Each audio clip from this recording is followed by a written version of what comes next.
আমাদের দেশের এক শ্রেণীর ভাইরা স্লোগান দিচ্ছেন চরমনায়ের বিরুদ্ধে ডাইরেক্ট অ্যাকশন। এটা আমাদেরকে অনেকে আপনারাও জানতে চাইছেন, অনেকে জানতে চায়। আমি বলি এটা জানার তো কিচ্ছু নাই। এটা চরমনায়ের বিরুদ্ধে ডাইরেক্ট অ্যাকশন, একদম ভালো সাফ কথা। চরমনায়ের বিরুদ্ধে ডাইরেক্ট অ্যাকশন দেবে। আপনারা দেখেন ইনাদের নেতারা জিয়াউর রহমানের সৈনিক দাবি করতেছে, জিয়াউর রহমানের দেল বিএমপি দাবি করতেছে, বিএমপির নেতারা স্লোগান দিচ্ছে তারেক রহমানকে ঘেরাও করা হবে, খালেদা জিয়াকে ঘেরাও করা হবে, ফখরুল সাহেবকে ঘেরাও করা হবে।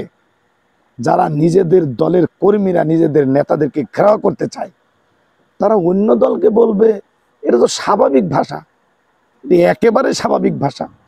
এই ভাষা নিয়ে দুশ্চিন্তা করার কিছু নাই। তারা নিজেদেরটা নিজেরা চিন্তা করুক, নিজেদেরটা নিজেরা ভাবুক। এই জন্য আমরা একটা বক্তব্য দিয়ে বলি যে সংস্কার সংস্কার সংস্কার। আসলে সংস্কার শুধু রাষ্ট্র সংস্কার না, সংস্কার তো এই মুহূর্তে, আমি নাম বলতে চাই না তাও হয়, যে এই মুহূর্তে যে ভবিষ্যতে বাংলাদেশের প্রধানমন্ত্রী হবে যেই তারেক রহমান, আমার তো মনে হয় এই আমাদের তারেক রহমান সাহেব তার নিজের দলকে আগে সংস্কার করা প্রয়োজন। আপনি তাকিয়ে দেখুন, একটা ইউনিয়ন কমিটি করতে যাইতে পারতেছে না, একটা থানা কমিটি করতে যাইতে পারতেছে না। কমিটি করতে গেলেই সেখানে সংগ্রাম, সেখানে মারামারি। তাহলে নিজেরা নিজেরা যদি মারামারি হয় তাহলে অপর দলকে হুমকি দেবে, এতে কিচ্ছু যায় আসে না, স্বাভাবিক ব্যাপার।